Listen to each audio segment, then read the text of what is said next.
DJ বাপি presentation নেব এই বলে সাপের পেটের নিচে কিছুক্ষণ ছিল।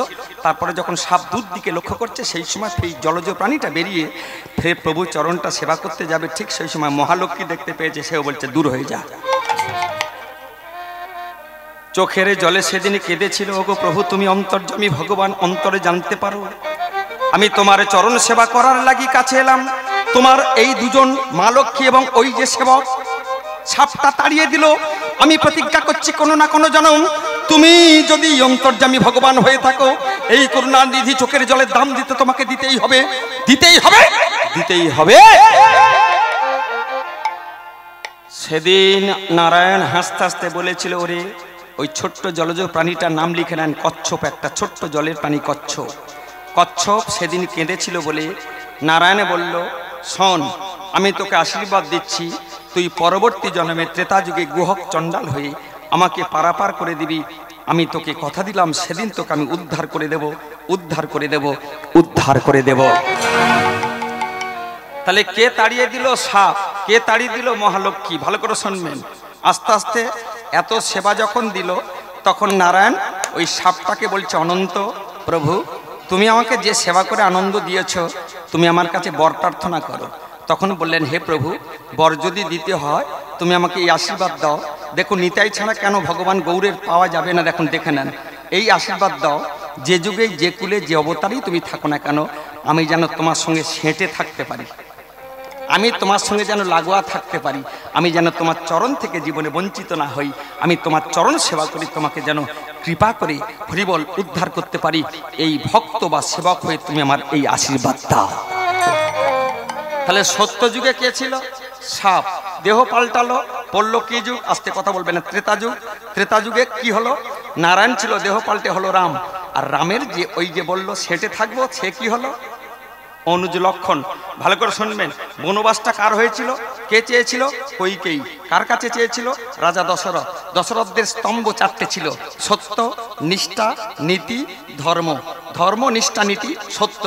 এই চারটে স্তম্ভের উপর রঘুবংশ সূর্যবংশটা বেঁচেছিল। তাই কইকেয়ী বলছে, তোমাকে দুবার আমি জীবন দান করেছি, একবার মারণ অসুখ হয়েছিল আর একবার তোমার আমি যুদ্ধক্ষেত্রে গিয়ে প্রাণ বিসর্জন হয়ে যাচ্ছিল, তোমাকে বাঁচিয়েছি। তাই আমি তোমার কাছে বর চাইছি, দাও। বলে কি? সোনা না, দানা না, হিরে প্রবাল মণিমুক্ত না, রাজপট্টাবে শাড়ি না, শীতির সিঁদুর দিয়েছো তুমি, আর চাই না, তুমি আমাকে দাও। একবারে রামচন্দ্র বনবাসে যাবে আর একবারে আমার ভরত সিংহাসনে বসবে। এটা কার পরামর্শে?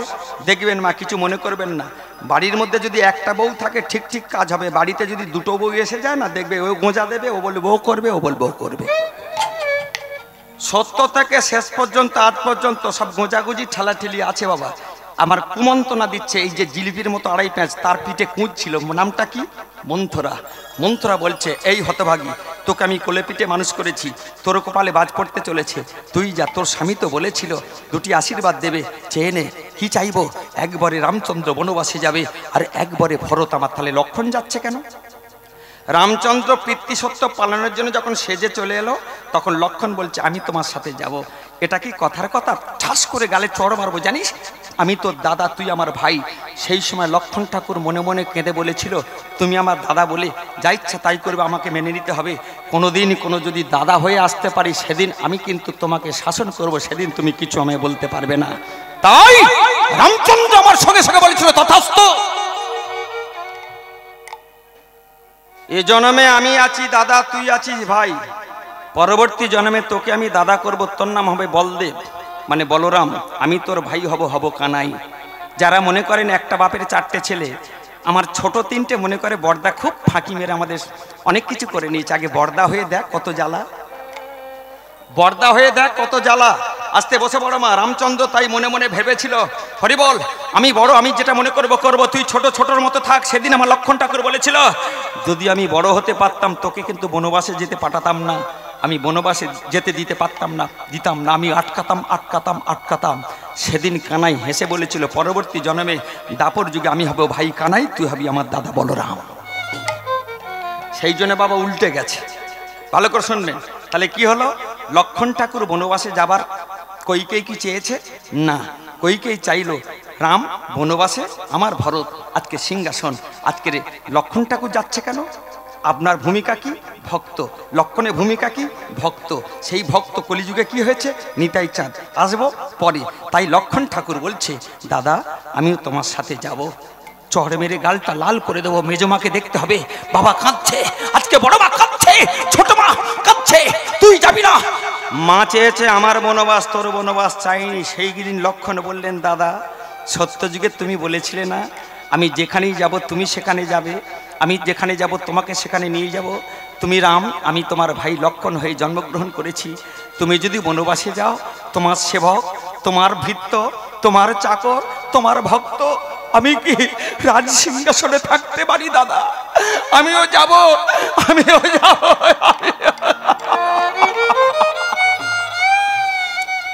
ভক্তিমতী মায়েরা, একটা চিনির গুঁড়ো দুটো নকুল দানা দিয়ে মনে করেন ভক্ত হয়ে গেছেন। এই লক্ষণ ঠাকুর তার চরিত্রটাকে লক্ষ্য করুন, তবে জানবেন যে ভগবানকে কিছুই আমরা দিতে পারিনি, ভগবানকে দেবার অনেক কিছু বাকি আছে। সঙ্গে সঙ্গে পরের মেয়ে সীতা এসে বলছে, স্বামী আমাকে নিয়ে যাবে না? সীতা যখন এসেছে তখন রামচন্দ্র বলছে, সীতে তুমি তো যেতে পারো না, মেজমাকে দেখতে হবে, আজকের বড় মাকে দেখতে হবে, ছোট মাকে দেখতে হবে, ভাইয়েরা আছে তাদের দেখতে হবে, তুমি যে বাড়ির বড়। স্বামী তুমি ভাবলে কি করে? তুমি যাবে বনবাসে, গাছে তলায় তলায় খাটাবে, অনিদ্রা অনাহারে থাকবে, আর আমি তোমার স্ত্রী হয়ে অর্ধাঙ্গিনী হয়ে আজকে রাজপাট্টাবে শাড়ি পরে রাজত্বের মধ্যে থাকবো, তুমি ভাবলে কি করে? আমিও যাবো, আমিও যাবো। সঙ্গে সঙ্গে ভাবুক ভাবের পাশ থেকে কলম দিলেন, তিনজন চলে যাচ্ছে। কে কে কে কে যাচ্ছে? রাম, লক্ষণ, সীতা। যেই সীতা এক পা তুলেছে, ভাবুক ভাবের পাশ থেকে কলম দিয়ে গাইছেন, কাঁদছেন, রাজা রদুলালী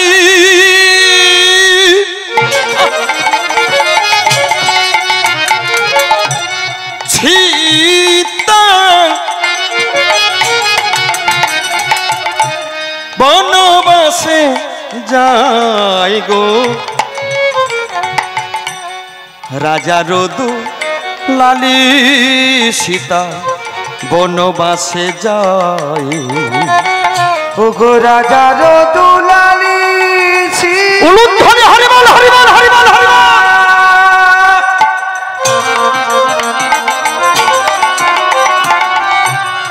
বনবাসে যাই গো, বনবাসে যাই, রাজা রদুলালী সীতা বনবাসে যাই গো, বনবাসে যাই। রাজা রদুলালী সীতা বনবাসে। এই গানটা শুনেছেন, এই ঘটনা সবাই জানেন। যে জিনিসটা জানানোর জন্য আপনাদের এত সময় নিচ্ছি, বেশি সময় নেব না। আসল তত্ত্ব বলে দিই, বাবুরা এবং মায়েরা, জ্ঞানীগুণী সমাজ, ভক্তিমতী মা এবং বাবারা, বলুন তো তাহলে কি কৈকেয়ী কি খারাপ মেয়ে ছেলে? আমার বিচারে খুব খারাপ। কিন্তু যারা তত্ত্ব জানে তারা বলছে কৈকেয়ীর মতো ভালো ভদ্র মেয়ে ছেলে আর হয় না। কেন? বলে কৈকেয়ী যদি রামচন্দ্রকে বনবাসে না পাঠাতো, সবচেয়ে ক্ষতি হতো কার বলুন তো? গৌতমের স্ত্রী, তার নাম অহল্যা। পাষাণ হয়ে বসে আছে, রামচন্দ্র যদি গিয়ে স্পর্শ করে তবে সে পাষাণ থেকে মানবী হবে, তার জীবনে ক্ষতি হতো না? একটু এগিয়ে গেল, তারকা রাক্ষসী অপেক্ষা করে আছে, রাম তুমি আসবে, তোমার হাতে আমি দেহ রাখবো, তোমায় ভগবান তোমার হাতে দেহ রাখলে শুনেছি এই ভববন্ধন থেকে মুক্তি স্বর্গে চলে যায়। সবচেয়ে ক্ষতি হতো কার? অগ্নিদেব। সবচেয়ে ক্ষতি হতো কার? বিশ্বামিত্র মণি। সবচেয়ে ক্ষতি হতো কার? ভরদ্বাজ মণি। সবচেয়ে ক্ষতি হতো কার? শবরী। শবরী বসে আছে, রামচন্দ্র তুমি কবে আসবে? আমাকে সমাজ স্বীকৃতি দেয় না, আমাকে নিচু জাত বলে, জাত জাত করে জগজীব যেতে বসেছে, সবার উপরে মানুষ সত্য, তার উপরে নয়। এটা আমি প্রমাণ করব। তাই শবরী বন থেকে ফল তুলে নিয়ে চেকে চেকে ঠোঁয়াই করে রেখে, ছোটবেলা থেকে সে বুড়ি হয়ে গেল তবু রামচন্দ্র আসে না। কৈকেয়ী যদি না আজকে রামচন্দ্রকে বনবাসে পাঠাতো, সবচেয়ে ক্ষতি হতো কার বলুন তো? লঙ্কেশ, রাবণের। রাবণ রাজা কোনোদিন উদ্ধার পেত না, সোনার লঙ্কায় কোনোদিন তুলসী গাছ রোপণ হতো না, এবং তার ছেলে মেঘনাদ এবং কুম্ভকর্ণ জীবনে উদ্ধার পেত না, পেত না, পেত না। গল্প করবেন না। তাহলে আজকের কৈকেয়ীর মতো ভালো মেয়ে ছেলে আর নয়। যেই চলেছে, যেতে যেতে কোথায় গেল? অযোধ্যায় যারা ঘুরতে যাবেন দেখবেন প্রথম নদীটার নাম কি? গঙ্গা নদী। এই গঙ্গা নদীতে বসে আছে সেই গুহক চণ্ডাল। দ্বার দেশে থেকে বেরিয়ে সবার চোখের জল সম্বল করে বেরিয়ে গিয়ে কিছুদিন যাওয়ার পরে নদী পড়েছে। সেই নদীটা লক্ষণ ঠাকুর ডেকে উঠেছে, কে আছো, পারাপার করে দাও না গো। সঙ্গে সঙ্গে একটা বাবার মতো বয়সের গুহক চণ্ডাল বেরিয়ে এসে বলছে, তোমরা কারা? আমি হলাম রাম। ও তুমি কি সেই যার জন্য বসে আছি এতদিন ধরে পারাপার করব বলে? সঙ্গে সঙ্গে বললেন, হ্যাঁ আমি তোমার সেই আরাধ্য দেবতা রাম, এসো আমি তোমাকে পদসেবা করি। সেদিন কিন্তু আমাকে তুমি তাড়িয়ে দিয়েছিলে প্রভু, তুমি তাড়াওনি, তোমার সেবক তাড়িয়েছিল, ওই সাপটা তাড়িয়েছিল, ওই লক্ষণ ঠাকুর, ওকে আমি পার করব না, পার করব না, পার করব না। গুহক চণ্ডাল তুমি রেগে গেছো? ভক্ত ছাড়া ভগবানের কোনো দাম আছে? লক্ষণ যদি না থাকে, আমি তো আজকের এই বিধাই, তাই ভক্ত ছাড়া ভগবানের কোনো দাম নেই, তুমি ওকে পার করে দাও। ঠিক আছে, তোমার ভাই লক্ষণকে পার করে দেবো, কিন্তু সীতাকে পার করব না। কেন? সীতা আগের জন্মে ছিল লক্ষ্মী, দেহ পাল্টে হয়েছে আমার সীতা, ওকে পার করব না। তখন রামচন্দ্র বললেন, অর্ধাঙ্গিনী শক্তি যদি কাছে না থাকে তাহলে কিন্তু স্বামীর কোনো দাম নেই, আমার বিপদ আপদ সব কিছু রক্ষা করবে আমার এই অর্ধাঙ্গিনী সীতা। তিনজনকে গুহক চণ্ডাল পার করে দিল। শটে বলছি বাবা, ভালো করে লক্ষ্য করুন, সেই লক্ষণ ঠাকুর বনে গিয়ে কি করলো? 14 বছর খায়নি, 14 বছর ঘুমায়নি, 14টা বছর কোন নারীর বদন দেখেনি, তবেই কি না সে ভক্ত হয়েছিল। আপনারা একটা রাত জাগলে কি করেন? 3টে চিনির গুঁড়ো দিয়ে কি করেন? 2টো নকুলদানা দিয়ে কি করেন? বড় ভক্ত হয়ে গেছেন। সেই সত্যযুগের যিনি ছিলেন শঙ্কর্ষণ, ত্রেতায় হলেন কি? অনুজ লক্ষণ, দাপরেতে তিনি হলেন কি? দাদা বলরাম, ওই যে বলদেব বসে আছে, আর কলিতে হলো ভাই নিতাই। সেই নিতাই কি বলছে পদাবলিতে? নিতাই পদ কমল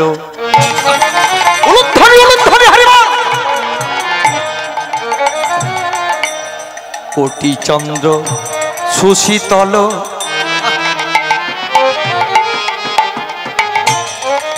যে ছাওয়াই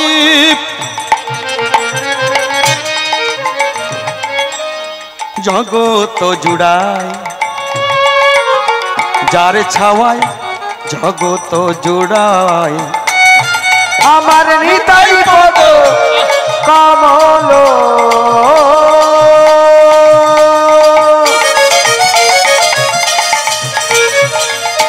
কোটি চন্দ্র সুশীতল,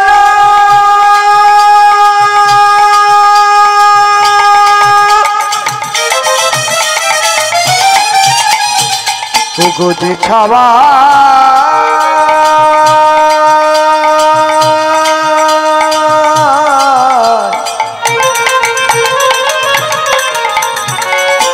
জগত জুড়ায়, ও গোজারে ছাওয়ায় জগত জুড়ায়। পঞ্চতত্ত্বে নিতাই চাঁদ কোন দিকে মা বলেছিলাম মনে আছে? ডান দিকে। তাহলে কি কি এনিকে স্বরূপ প্রকাশ কার? ভগবান গৌরহরির স্বরূপ প্রকাশ নিতাই চাঁদ। আর ইনিকে ভক্ত প্রধান শিবাস। সেই নিতাই চাঁদ ছাড়া কোনোদিন গৌর কৃপা পাবেন না, পাবেন না, পাবেন না। আসুন আমার হেন নিতাই বিনে রে ভাই,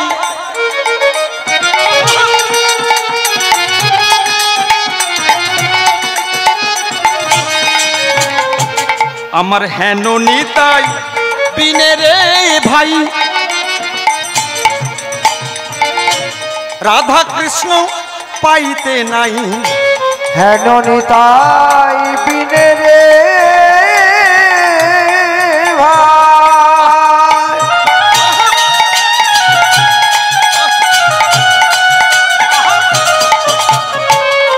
হেন নিতাই বিনে রে ভাই, আমার রাধা কৃষ্ণ পাইতে নাই। দৃঢ় করি ধরো নিতাই পায়, শক্ত করে ধরো নিতাই পায়, আজ দৃঢ় করি শক্ত করি ধরো নিতাইয়ের পায়, আজ দৃঢ় করি ধরো নিতাইয়ের পায়। গানটা গাইছে কিন্তু তত্ত্বটা শুনেন, মাকে ডেকে দিন তো, জানেন না ঘুমায়। এই যে পিছনে, চোখটা ছোট করবেন না, একদম ড্যাব ড্যাব করে জগন্নাথের মতো আমার দিকে তাকিয়ে থাকুন। দৃঢ় করি ধরো নিতাই পায়, দুটো কারণে হিন্দু সনাতন ধর্ম মারা যাবে। প্রথম কারণ, কেউ যদি একাদশী করে, কেউ যদি ব্রত করে, কেউ যদি হরিনাম শুনতে যায়, পিছন ধরে সংসার টানে, হরিনাম শুনতে যাস না, কারণ তো রোগ আছে, তুই গেলেই মরে যাবি। কই হরিবাসরে মরেছে এমন কোনো কেউ দেখাতে পারবেন? অত সুবিধে নয় যে বৃন্দাবনে আপনি দেহ রাখবেন। আর একটা কারণ, কেউ যদি একাদশী করে পিছনে টেনে নামাচ্ছে, একটা কারণ। আর দুটো কারণ দেখবেন, এই কীর্তনাদের বাজেটের একটা রেট, এই রেটটা যদি না কমে তাহলে কিন্তু বাবুরা কীর্তন দেওয়া বন্ধ করে দেবে, কীর্তন আস্তে আস্তে হারিয়ে যাবে। দুটো কারণ। তাহলে কেউ যদি একাদশী করে দেখবেন তার দিকে কটূক্তি করবে, একাই দোষী, আর একজন দোষী করে নাও না। তাই বলছি, কারোর দিকে না তাকিয়ে মনুষ্য জন্ম যখন পেয়েছি, বদন ভরে বলবো, নয়ন ভরে দেখবো কাকে? পঞ্চভূতের দেহ দিয়েছ প্রভু তুমি। কি এই যে এটা পঞ্চভূতের দেহ, ব্রহ্মরন্ধ্রে মস্তকেতে শিগোলোক ধাম, কর্ণদয় হয় বটে শিগোকুল নাম, রাধাকুণ্ডু শ্যামকুণ্ডু দুই নেত্রদয়, যমুনা কালিন্দী দুই নাসিকাতে বয়, বক্ষেতে মুত্রাম করিয়াছে স্থিতি, মুখেতে রাধারণী কারণ বসতি, জিহবার ভেতর আছে গোবর্ধন কুঠুরি, কইলাম ধাম তত্ত্ব শূন্য কর্ণ ভরি। পরেরটা পরে বলছি, আসুন। তাই কারোর দিকে না তাকিয়ে বিশ্বাস করে আপনি করে দেখুন, আপনি করলে আপনি পাবেন, আমি করলে আমি পাবো। তাই নিতাই চাঁদ বলছে কি, শক্ত করে দৃঢ় করে ধরো নিতাই পায়, শক্ত করে ধরো নিতাই পায়, দৃঢ় করে শক্ত করে ধরো নিতাইয়ের পায়, আজ দৃঢ় করে ধরো নিতাইয়ের পায়। নিতাই পদ কমল কোটি চন্দ্র সুশীতল,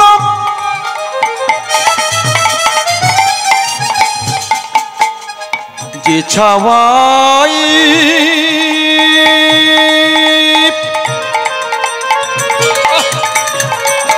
জগত জুড়াই, যার ছাওয়াই জগত জুড়াই। নিতাই পদ কমল কোটি চন্দ্র সুশীতল,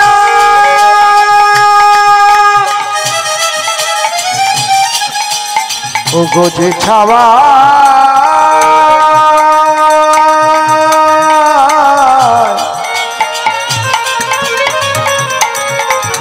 আমার জগত জুড়া, ও গো যার ছাওয়ায় জগত জুড়া। বলে সেদিনের আর বলে সেদিনের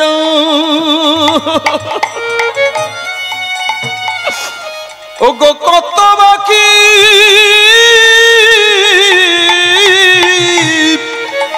বলো সেদিনের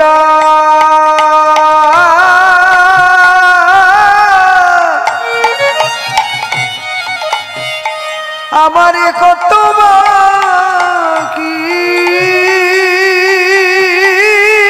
ওই না নিতাই ছাড়া আমার গৌর চরণে মিলবে কেমনে? ওগো সেদিনের আর ওগো কত কি, ওগো নিতাই ছাড়া গৌর চরণ পাওয়া যাবে না, বলো বলো সেদিনের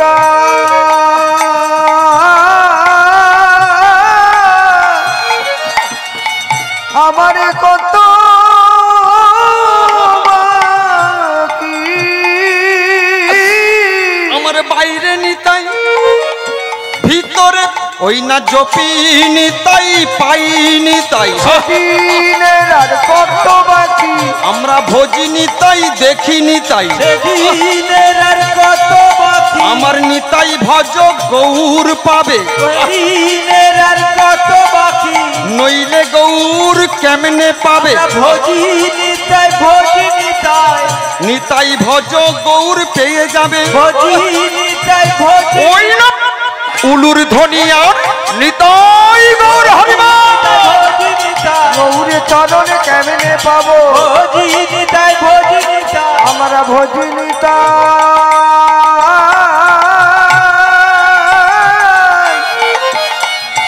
ওগো পাইনি তাই, ওগো যে ছাওয়া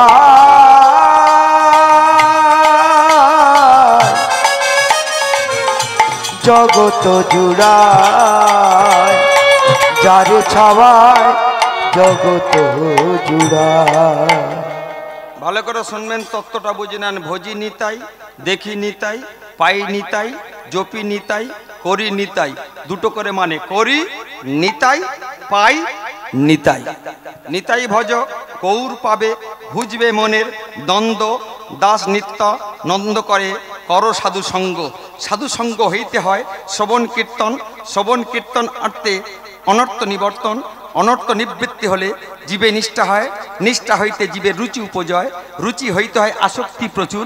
আসক্তি হইতে হয় রতির অঙ্কুর। রতি ভাব গাঢ় হইলে ধরে প্রেম নাম। এমন প্রেম নামের প্রয়োজন সর্বানন্দ ধা। একটু একটু করে এগিয়ে যাচ্ছি, ভালো করে শুনবেন মা। তাহলে নিতাই ছাড়া গৌর পাওয়া যাবে না। নিতার বাড়ি কোথায়? এই যে গৌরটাকে পাবো, তিনি কে? তিনি পূর্ণ, তিনি হলেন ভগবান। ছোট করে একটা প্রসঙ্গ টেনে আপনাদের বুঝিয়ে দিচ্ছি। হরিবল, কলিযুগের হরিনামটা কি? হরি হরয় নম কৃষ্ণ যাদবায় নম, যাদবায় মাধবায় কেশবায় নম। একাদশী ব্রত করেছে বাড়িতে 3টে লোক। কে কে? বাবা আছে, মা আছে, একটা ছোট্ট ছেলে যার বয়স 14 বছর। 14 বছরের ছেলেটা নাস্তিক। নাস্তিক কাকে বলে? যে আমার হরিনাম মানে না। বাবা বোঝায়, বাবা বাতাস চোখে দেখা যায় না, তা বলে কি বাতাস নেই? একাদশী ব্রত পারণ ছাড়া একাদশী সাব্যস্ত নয়। পারণের দিন ঠিক বেলা 9:30টার সময় গুরুদেব প্রবেশ করেছে। আর মা আমার, বাবা আমার যুগলে বসে একাদশী ব্রত উদযাপন করে ঠাকুর ঘরের পর্দাটা টেনে তারা গান করছে। আসুন সবাই মিলে একটু হরিনাম করে নেওয়া যাক। 2টো লাইন আসুন। হরি হরয়ে নম কৃষ্ণ যাদবায় নম, হরি হরয়ে নম কৃষ্ণ যাদবায় নম, হরি হরয়ে নম কৃষ্ণ যাদবায় নম, হরি হরয়ে নম কৃষ্ণ যাদবায় নম, যাদবায় মাধবায় কেশবায় নম, যাদবায় মাধবায় কেশবায় নম, যাদবায় মাধবায় কেশবায় নম, যাদবায় মাধবায় কেশবায় নম, কেশবায় নম,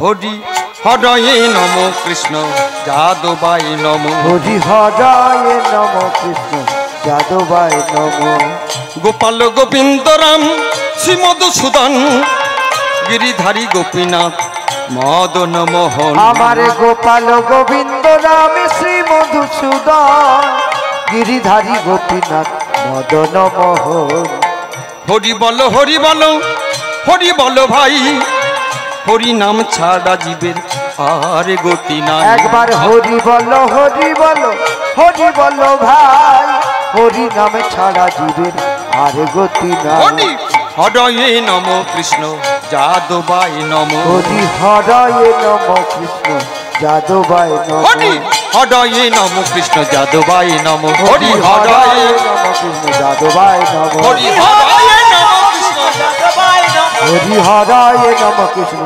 যাদবায় নম। গুরুদেব প্রবেশ করে বাড়ির মধ্যে, কোথায় গেলি রে মা? মা তখন ঠাকুর ঘরে জগন্নাথ বলরাম সুভদ্রাকে হরিবল তার সামনে কীর্তন করছে। কলিযুগের হরিনাম সংকীর্তন। এটা উৎপত্তি কবে থেকে? মায়েরা যদি জানতে চান, কোনো মা হাত তুলে বলবেন কবে থেকে উৎপত্তি, কে উৎপত্তি করেছে শিখিয়ে দেন, আমরা শিখতে চাই, বলে দেব। আসুন, যেই একাদশী ব্রত এইরকম করে যখন গুরুদেব প্রবেশ করেছে, কোথায় গেলি রে মা? মারে সঙ্গে সঙ্গে গুরুদেবের কণ্ঠস্বর শুনে মা এবং বাবা জগন্নাথের চরণে পর্দাটা টেনে দিয়ে প্রভুর চরণে ক্ষমাকান্তি চেয়ে এসে বলছে, গুরুদেব বলুন তো বাবা। মা ভালো করে শুনবেন, বাড়িতে যদি গুরুদেব দীক্ষা গুরু এসে প্রবেশ করে, প্রথমে কি করি? পুকুর ঘাটে ছুটে যাই কিংবা টিউবওয়েলে ছুটে গিয়ে 1 ঘটি জল নিই। তবে এ প্রথাটা এদিকে আছে কি না আপনারা চিন্তা করে দেখুন। প্রথমে যদি পাবি কিছু হ নিচু, নিচু ছাড়া জীবনে উঁচুতে ওঠা যায় না। তাই গুরুদেব যখন এসেছে ছুটে গেছেন মা আমার জলের ঘাটে। জলের ঘাটে 1 ঘটি জল নিয়েছে, নিয়ে কি করছে? নম গঙ্গেশ্চ যমুনে চৈব গোদাবরী সরস্বতী নর্মেদ সিন্ধু কাবেরী জলস্মিন সন্নিধিং করু এতানি পুণ্যানি ভবন্তি। গঙ্গা এসে ঢুকলো, সেই গঙ্গা জল নিয়ে গুরু পদসেবা করলেন। বাবা মা যুগলে সেবা করে পাশে ছেলেটা প্যাট প্যাট করে দেখছে, বলছে গড় কর। যেই বলেছে প্রণাম করব, ওই ছোট 14 বছর ছেলে বলছে আমি ভগবানে মানি না, গুরু মানি না, ওসব তোমাদের ভাঁওতা। সঙ্গে সঙ্গে গুরুদেব বলছে, বাবা বাতাসকে দেখতে পাস? না, তাহলে বাতাস নেই? হ্যাঁ গো মা, বাতাসকে চোখে দেখা যায়? তা বলে কি প্রমাণ হলো বাতাস নেই? বাতাস আছে, অনুভূতির সঙ্গে ধরে নিতে হয়। তাই ভগবান আছে, অনুভূতির সঙ্গে ধরে নিতে হয়। কি অনুভূতি? ভালো করে তত্ত্ব কথা শুনবেন। যদি ভক্ত হয়ে থাকেন, ঠাকুর ঘরে ঢুকবেন, ভগবানকে নিবেদন করলে 4টে সিমটম দেখা দেবে। কি কি? দেহটা কেঁপে উঠবে, দেহটা ঘাম দেবে, দেহটার মধ্যে দিয়ে একটা আনন্দ অনুভূতি হবে, নয়নটা মুদিত করে দেখবেন কৃষ্ণ তোমার হৃদ মন্দিরে নাচছে।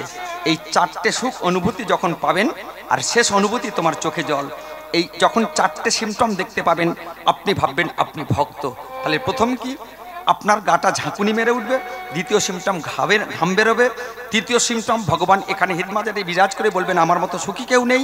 আর 4 নম্বর সিমটম হচ্ছে মধ্য নেত্র দিয়ে তোমার টপ টপ করে জল গড়িয়ে পড়বে। সেদিন জানবেন তুমি ভক্ত হতে পেরেছ। না লাড়িয়ে থাকো, কোনোদিন না কোনোদিন তোমার এই করুণা হলে জানবেন আমি ভক্ত হয়েছি। লক্ষ্য করো, আস্তে আস্তে সঙ্গে সঙ্গে বলছে খোকা ভগবান আছে, তুই কি করে প্রমাণ চাইবি?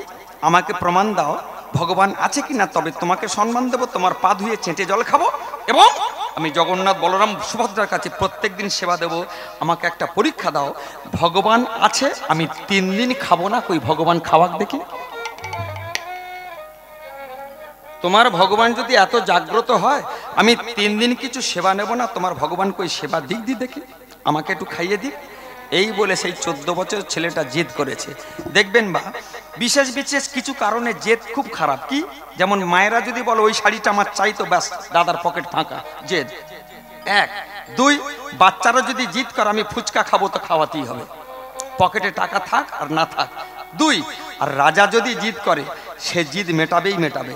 এই 3 জন, রাজা, নারী আর বাচ্চা। এখন কি? বাচ্চা হরি বল জিদ করেছে, কই ভগবান খাওয়াক দেখি।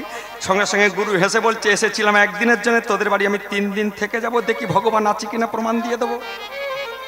তাহলে ভক্তের প্রমাণ পেলেন। এবার দেখুন ভগবানের প্রমাণটা নিয়ে নেন।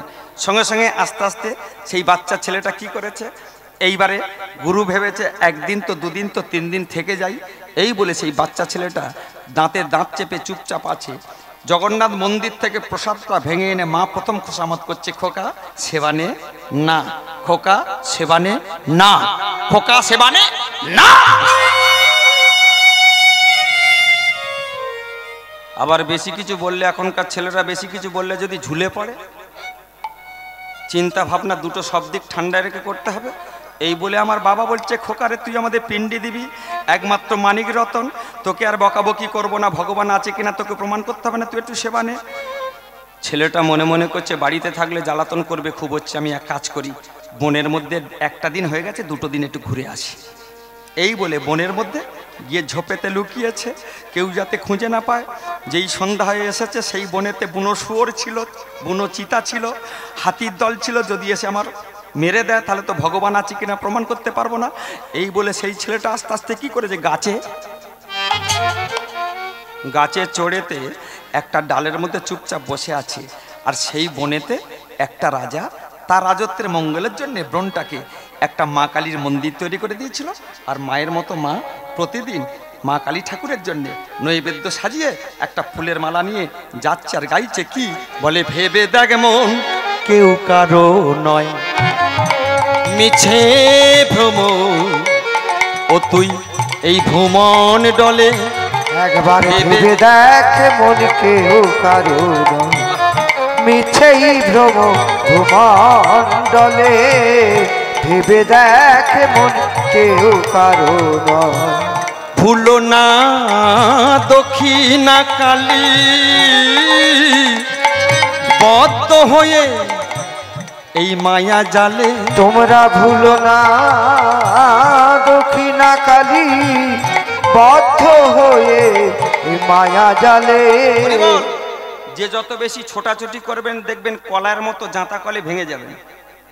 যে যত বেশি ছোটাছুটি করবেন, তুমি জন্মানোর সাথে সাথে ভগবান তোমার কপালে লিখে পাঠিয়েছে তুমি কেমন থাকবে, কত টাকার মালিক হবে, কটা গাড়ির মালিক হবে, কত বাড়ির মালিক হবে, এটা ভগবান লিখে পাঠিয়েছে। যত ছোটাছুটি করো তোমার। অনেক কীর্তনিয়ার কপালে আছে 1 লাখ, তাই 1 লাখ, আমার ছোট কপাল তাই ছোট লাখ, এটাই সন্তুষ্ট থাকতে হবে আমাকে। আমি জানবো যে এটাই আমার অনেক। হরিবল হরিবল। তাই বলছে যার জন্যে মর ভেবে সে কি তোমার সঙ্গে যাবে ও গো যার জন্য মর ভেবে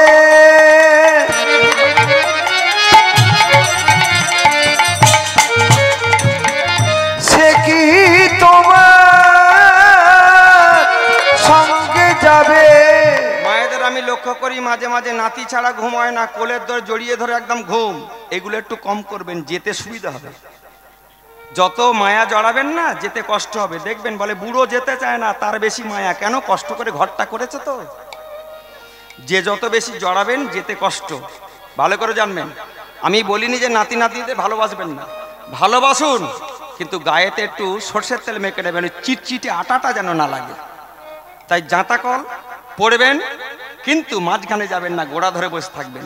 ধরুন পৃথিবীটা একটা চাকি, ওপরে একটা আকাশটা চাকি, আর যেখানে বসে আছেন এটা একটা চাকি, মাঝখানে তুমি কড়াই। যদি গোড়া ধরে নিতে পারো, গোড়া মানে গুরুচরণ, দেখবেন তোমার জীবনটা শান্তি। আর বাদ বাকি যারা ছোটাছুটি করবে তারা দেখবেন 3-4টে ভেঙে একদম। যার জন্যে মড ভেবে সে কি তোমার যাবে সঙ্গে ও গো যার জন্য মর ভেবে সে কি তোমার সঙ্গে যাবে। সেই প্রেয়সী দেবে ছড়া অমঙ্গল সব যাবে দূরে। তোমার সেই প্রেয়সী দেবে ছড়া অমঙ্গল সব যাবে বলে। সেই প্রেয়সী গঙ্গা জল দেবে ছড়া সব গৃহের অমঙ্গল যাবে বলে। ও গো সেই প্রেয়সী দেবে ছড়া সব অমঙ্গল যাবে বলে। ভেবে দেখ মন কেউ কারো নয় নিচে ভ্রম এই ভুমন ডলে। এবার ভেবে দেখ মন কেউ কারো নয় মিছেই ভ্রম ভূমণ্ডলে। ভুলো না দক্ষিণা কালী বদ্ধ হয়ে মায়া জালে। ভেবে দেখ মন কেউ কারো নয় মিছেই ভ্রম ভূমণ্ডলে। ভেবে দেখ মন কেউ কারো নয়। আমি কীর্তন করছি, আমার ঘরের ক্যান্ডিডেট তারা ঘুমাচ্ছে, শুধু বয়ে বেড়াচ্ছি গাদার মতো। টাকা দিলে সংসার বলে তোমার মতো বাবা নেই, আর টাকা যেদিন থেকে বন্ধ করে দেবে না রোজগার, সেদিন থেকে বলে গেট আউট। তাই মা সাবধান, আসছে কলকি দেখাবে ভেলকি। একমাত্র কীর্তন খাঁটি, ওম তৎসৎ। কীর্তন কোনদিন মরে না। তুমি কালকে থাকবে না, আমি কালকে থাকবে না, কিন্তু কীর্তন আগে ছিল, আজ আছে, পরশু থাকবে। যতদিন চন্দ্র সূর্য থাকবে ততদিন একমাত্র থাকবে প্রভু এবং প্রভুর নাম। যে ছেলেটা ওপরে গাছে চড়ে আছে সে পিট করে দেখছে একটা মা আমার খাদ্য নিয়ে হেঁটে যাচ্ছে কোথায় বনের মধ্যে। হঠাৎ ভগবানের করুণাতে যেই গাছের গোড়ায় গেছে একটা বুনো শুয়োর মাকে তাড়া করেছে, মা আমার সেই নৈবেদ্যটা ফেলে দিয়ে ছেড়ে দে মাকে নেবা। তাহলে নিচে কি পড়ে রইল? সেই মায়ের প্রসাদ, লুচি, ক্ষীর, সর, ছানা, রাবড়ি, সন্দেশ, পান্তুয়া, চিড়ে, ফলমূল কোচানো সব একটা পুঁটলি, একদিকে একটা আছে জবা ফুলের মালা। এইভাবে যখন সেবা দিতে যাচ্ছে, যেতে যেতে হঠাৎ গাছের গোড়ায় ফেলে দিয়ে মা আমার চলে গেল। যেই সকাল হয়েছে সেই 14 বছরের ছেলেটা গাছ থেকে নেমে এসে বলছে খিদেও লেগেছে, খেতে পারলে হয়। কিন্তু ভগবান আছে কিনা প্রমাণ করতে 3 দিনের মধ্যে হয়েছে 1.5 দিন, 2 দিন। এই 2 দিন থেকে আর একটা দিন খাবো না। এই পুঁটুলির যত সব খাদ্য ঝোপের আড়ালে লুকিয়ে রাখবো। 3 দিন হয়ে গেলে 2টো খেয়ে নিয়ে গুরুদেবকে বলবো গেট আউট, ভগবান বলে কিছু নাই। ভগবান হেসে বলছে ভগবান আছে কিনা তোকে দেখিয়েই ছাড়বো। এই বলে কি করলে কিভাবে খাচ্ছে লক্ষ্য করুন, এইদিকে তাকান, গন্ডগোল করবেন। এটা বলেই একটু লীলার দিকে যাচ্ছি। আস্তে আস্তে হরিবল হরিবল। সেই শেষ রাত্রে সেই গ্রামেতে একটা ভয়ঙ্কর ডাকাতি হয়েছে। এত মারাত্মক ডাকাতি জীবনে কোনোদিন কোনো গ্রামে হয়নি। উজাড় করে 12 জনের ডাকাতের দল গ্রামটাকে ডাকাতি করে বনের মধ্যে ভাগ করছে। যে বনেতে যে ছেলেটা যে গাছের উপর চড়ে বসে আছে তার নিচে বসে ভাগ চলছে। কি ভাগ? গয়না ভাগ, কি ভাগ? টাকা ভাগ। এটা তো এটা আমার, এই এটা তো, এটা আমার। 4-5 জন ভাগ করেছে, একটা ডাকাতে বলে উঠেছে, সর্দারজি বলে কি রে? বলে এখানে খাবারের গন্ধ পাচ্ছি। বলে আমিও তোকে বলবো বলবো বলে সাহস করতে পারিনি। এই বনের মধ্যে একটু খাবারের গন্ধ ভুরু ভুরু ভুরু ভুরু করে দেখবেন, পাশে যদি একটু ভালো মন্দ হয় না, পাশের বাড়িতে কি হয় মায়েরা বলতেন না, ও পাড়ায় বুড়ি মরেছে, এ পাড়ায় গন্ধ বেরিয়েছে। সেদিন আর নেই বাবা, কাঁঠালের গন্ধ হারিয়ে গেছে, ইলিশ মাছের তেল আর নাই, মানুষের সঙ্গে মানুষের মিশে কোনো স্বাদ নাই। এখন সব মানুষের যেন দাঁতে বিষ হয়েছে, হবে না কেন? প্রত্যেকের গাঁটে তো হাজার হাজার টাকা, কেউ কাউকে পরোয়া করে হাম হ্যাঁ। লক্ষ্য করবেন, সঙ্গে সঙ্গে ধীরে ধীরে আমার বলে হ্যাঁ হ্যাঁ আমিও বলবো বলে, এই বলে বলে খুঁজে দেখ তো এই বনের মধ্যে কোথাও না কোথাও খাদ্য আছে। খুঁজে খুঁজে একটা ডাকাত সেই পুল্লিটাকে নিয়ে বলছে, সর্দারজি! ডাকাতে সর্দার বললে বললুম খাবার আছে, খুলে ফেল।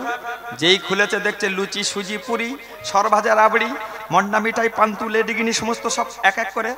ডাকাতরা সব টাকা ভাগ করে নিয়ে, সোনা ভাগ করে নিয়ে, একটু করে ওই খাদ্যটাও ভাগ করে যেই একটু করে বদনে তুলতে যাবে, সর্দারজির মাথায় যেন কি এসেছে, বলছে খাসনি। বলে কেন? বলে ওতে বিষ আছে।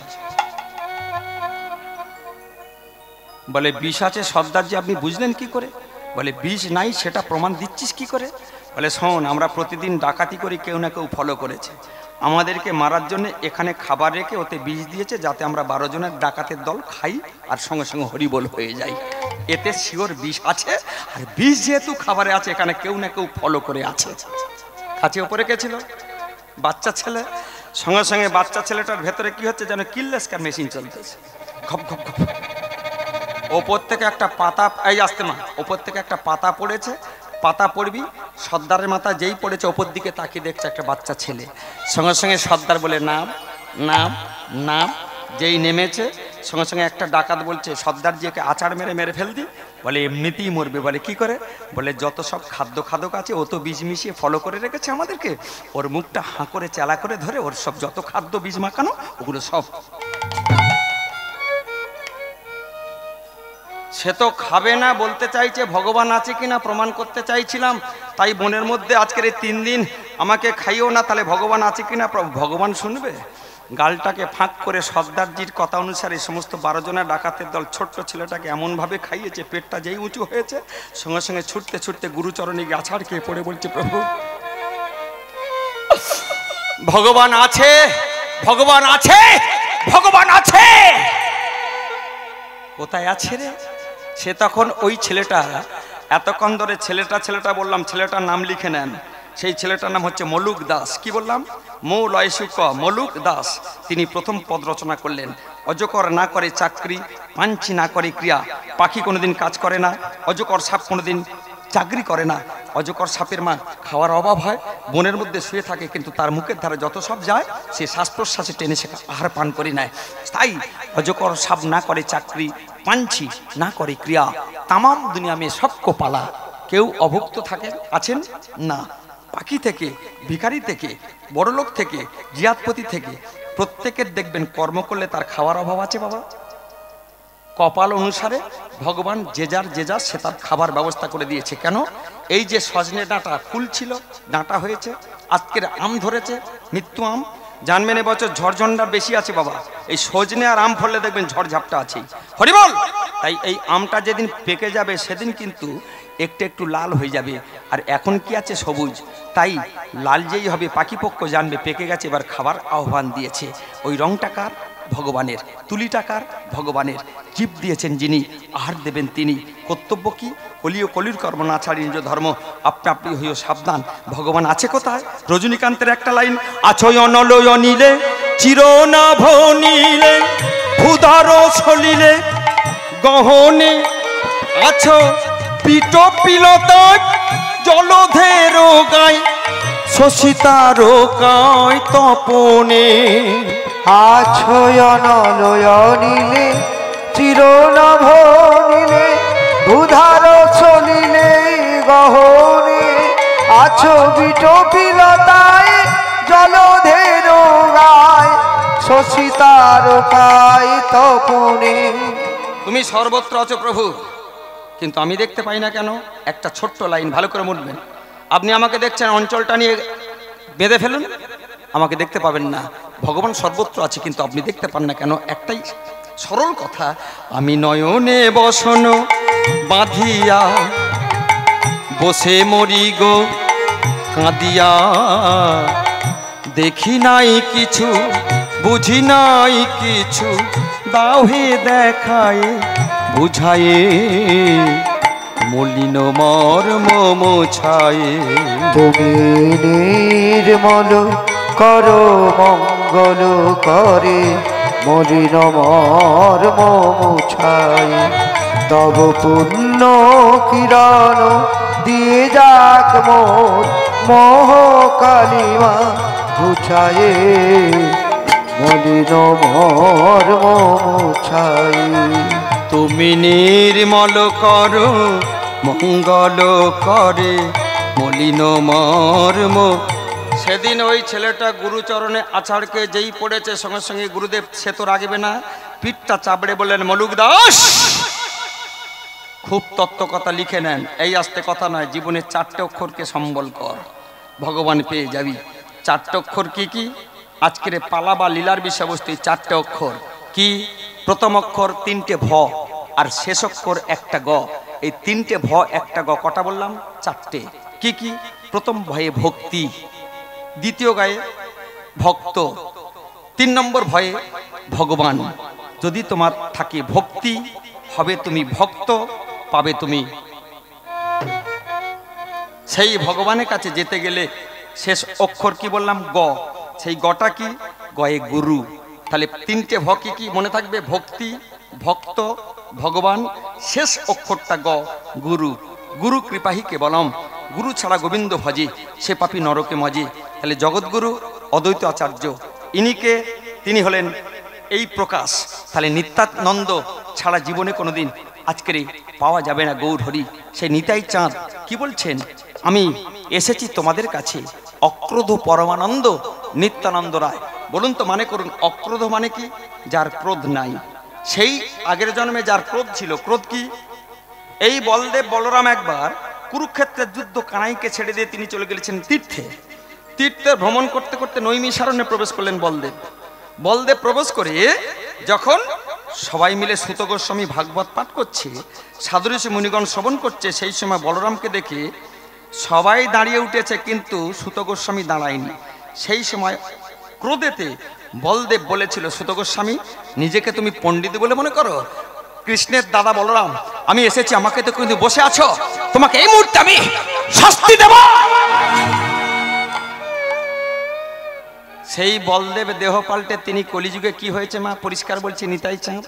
নিতাই চাঁদ যেদিন নামবেলাতে বেরালো, জগাইয়ার মাথায় কি করলো? এমন টেনেছে, টেনে নিয়ে বলছে দুটো সাধু আসছে রে, এদের নাম দেখিয়ে দেবো কিরাম নাম হরিনাম করে। কাছে যেই এসেছে সঙ্গে সঙ্গে মাধাই কি করেছে? জগাই নয়, মাধাই কি করেছে?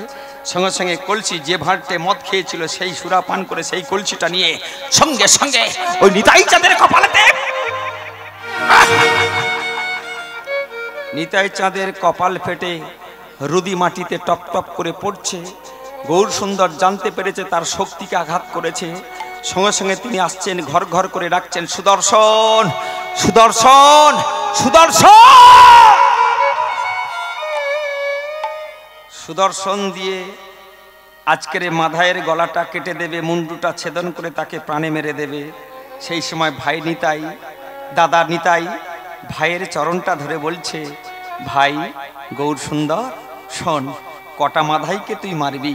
তুই তো বলেছিলিস রাম আদি অবতারে এবে নানা অস্ত্র ধরে কত অসুর করেছি নিধন, কলিতে অস্ত্র না ধরিব প্রাণে কারো না মারিব, প্রেম নাম দিয়ে জীবকে করিব উদ্ধারণ। তুই সুদর্শনকে ফিরিয়ে নে, তুই সুদর্শনকে না নিতাই না, তুই বলতে পারিস না। সেই সময় নিতাই একটা দামি কথা বলেছিল, এই কলিতে 75 ভাগ মাধাই, এই কলিযুগে 75 ভাগ মাধাই। কেউ কিছু মনে করবেন না, প্রত্যেকে বুদ্ধিজীবী সমাজ। তার প্রমাণ পেয়েছি দোল পূর্ণিমা।